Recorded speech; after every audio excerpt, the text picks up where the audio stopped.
Hey, what's up guys? This is me, Lovejeet Arora. स्वागत है आप सभी बच्चों का आज की इस क्लास के अंदर। तो चलिए कहानी शुरू करते हैं।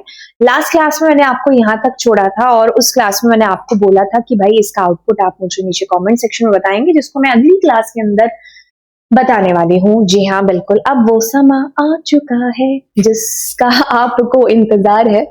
तो यानी कि अब हम यहाँ पर इस क्वेश्चन को सॉल्व करने वाले हैं। देखिए क्या चीज है। This is the declaration of an empty dictionary. Superb ma'am. अब कुछ भी नहीं, इसके अंदर अब क्या होगा, अब होगा कि भाई एक एक करके, जैसे पहले दो आपकी की बन गई और एक वैल्यू बन गई, फिर अगली लाइन में एक की बन गई और ये आपकी वैल्यू बन गई। मैंने कहा बहुत ही बढ़िया, है ना।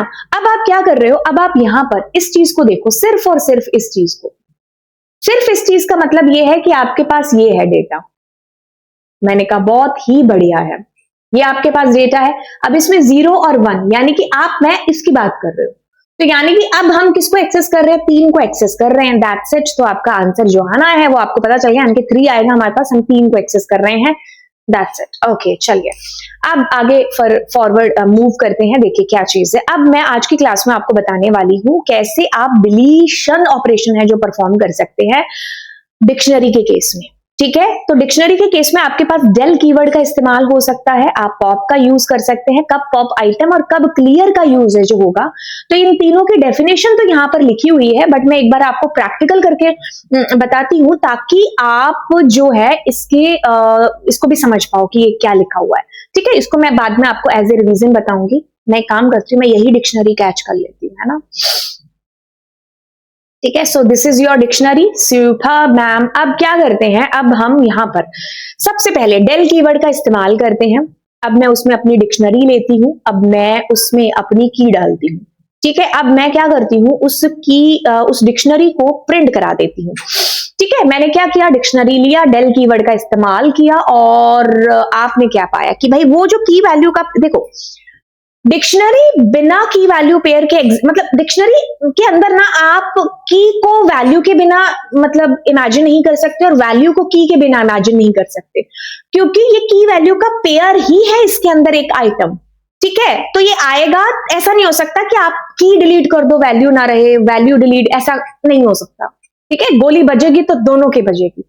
ठीक है, तो यानी कि डिक्शनरी के अंदर जो नेम है ना उसका पेयर, ये दोनों के दोनों ऐसे डिलीट हो जाए, तो आपको डिलीट होकर के आउटपुट दिख भी गया है कि भाई ये डिलीट। ठीक है, तो डेल कीवर्ड के थ्रू आपने ऐसे गोली मार दी, राइट। ओके, अब आप डेल के थ्रू ना एक और काम कर सकते हो कि आप पूर्णतया अपनी डिक्शनरी को ही गोली मार सकते हो। मतलब उसको आपने मेमोरी से डिलीट कर दिया, अब आप उसको प्रिंट करा रहे हो, तो वो आपको नेम एरर ही तो देगा ना कि डिक्शनरी 1 कौन है, राइट। कि भाई मरने के बाद बंदे के आप उसके घर लेटर पहुंचा रहे हो, अब तो वो गया, उड़ गया, तो अब आप उसको प्रिंट क्या कराओगे, या तो पहले कराओ। तो डेल कीवर्ड के थ्रू आपने डिक्शनरी के अंदर मतलब डिक्शनरी को ही डिलीट कर दिया। ठीक है, तो ये मतलब समझ में आया आपको। अब मैं आपको इसकी लाइन पढ़वा देती हूँ। तो लाइन कहती है कि remove specific key value pair. किसी को कोई doubt? No no no no no. अब आगे चलते हैं। अब आगे बात करते हो आप मेरे साथ किसकी, पॉप की। पॉप के अंदर क्या है, ओके, तो मैंने दिया पॉप। अब याद करो कि इसको जब आप लिस्ट के साथ यूज कर रहे थे, तो जब आपने लिस्ट के अंदर इसके साथ कुछ भी नहीं दिया था और आप इसको एग्जीक्यूट कर रहे थे, तो ये क्या कर रहा था, लास्ट वाले वैल्यू को डिलीट कर रहा था, बट इसमें नहीं है। इसमें आपको यही एक इकलौता डिफरेंस है जब आप पॉप को लिस्ट के साथ यूज करते हो और पॉप को डिक्शनरी के साथ यूज करते हो।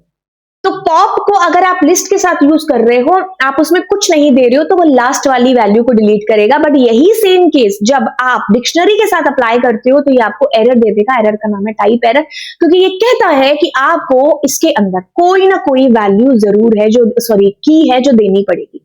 मैं अगेन इसमें एक ही देती हूँ, दैट इज नेम, तो आपके पास वो डिलीट हो जाएगा। That's it. अब एक काम करते हैं, इसके अंदर जैसे मैंने NAM लिख दिया, बिकॉज आपको पता है NAM नाम की आपके पास है नहीं, तो जैसे मैं ये करती हूँ तो क्या आपको की एरर दे देगा, क्योंकि वो उसके अंदर मौजूद ही नहीं है। मैं ये बताने की कोशिश कर रही हूँ। तो पॉप के अंदर आपको की देनी पड़ेगी, उसको ये डिलीट करेगा, बट अगर आपने वो वाली की नहीं दी है जो कि मौजूद है, तो आपको की एरर आ जाएगी। तो मेरे ख्याल से ये भी समझ में आ जाएगा, स्पेसिफिक को ये भी डिलीट कर रहा है और क्या हो रहा है इस फंक्शन के अंदर, you know. Now let's talk about pop item. Okay, so pop item क्या कर रहा है? हाँ, इसमें एक और चीज मैं आपको बता दूं। जैसे अगर आप इसको इस प्रिंट के अंदर डालोगे ना, और मैं जैसे इसको डिलीट कर रही हूं नेम को, है ना, तो ये क्या करेगा, ये डिलीट करके ना आपको उसकी वैल्यू रिटर्न भी करता है। ठीक है, तो आप मतलब इसने डिलीट तो कर ही दिया होगा। जैसे अगर आप इसको प्रिंट करोगे, जैसे मैंने डिक्शनरी को प्रिंट किया, तो इससे डिलीशन वाला करा दिया प्रिंट, लेकिन आपको ये जो कोमल है ना, ये उसकी वैल्यू भी प्रिंट कराएगा। ठीक है, तो ये पॉप हमेशा रिटर्न करता है कि लिस्ट के साथ भी जब आपने किया होगा तो इसने रिटर्न की थी वो वैल्यू डिलीट करने के बाद। ठीक है, मतलब जिसको हटाता है तो उसको दिखाता भी कि हाँ मैं इसको हटा रहा हूं, राइट। अब आप पॉप की जगह पर पॉप आइटम का यूज कर लो।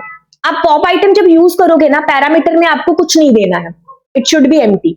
ठीक है, क्यों? क्योंकि इसका काम ही क्या है, एक ही काम है इसका, लास्ट वाले की वैल्यू पेयर को डिलीट करना। अब एक चीज नोटिस करनी है कि जब भी आपको की वैल्यू पेयर डिलीट करके देगा ना, तो ट्यूपल के तौर पर आपको रिटर्न करेगा। तो this is your actual dictionary.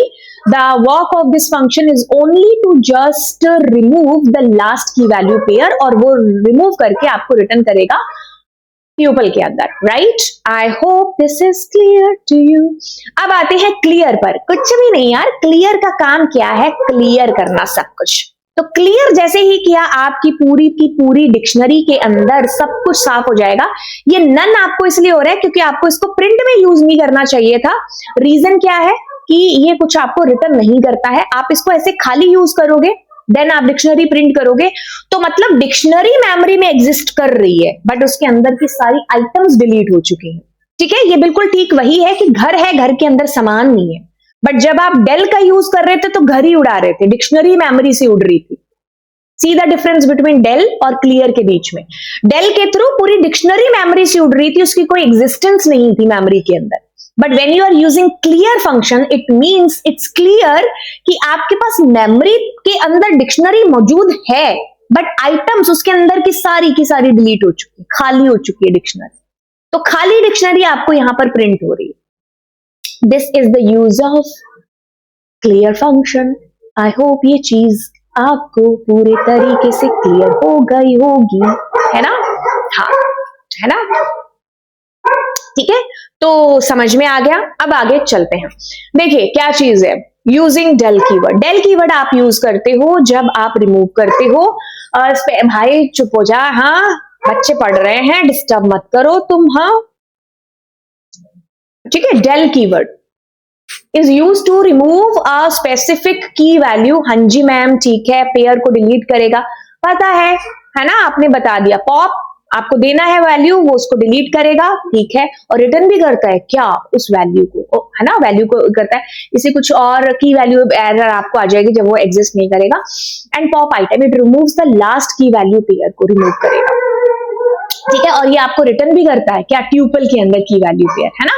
Clear क्या करता है, सॉरी डिक्शनरी के अंदर के आइटम्स को रिमूव करके खाली डिक्शनरी आपके हाथ में पकड़ा देता है। That's it, we have done it. Okay, तो चलिए फिर मिलते हैं आपको अगली क्लास के अंदर। Thank you so much. तो ये कैसी लग रही है आपको पूरी की पूरी सीरीज? कोई ऐसी चीज जो आप मुझसे पढ़ना चाहते हो आपके सिलेबस से रिलेटेड, और तो फिर आप मुझे नीचे कमेंट सेक्शन में बताइए, जरूर करा देंगे आपके एग्जाम से पहले। Bye bye.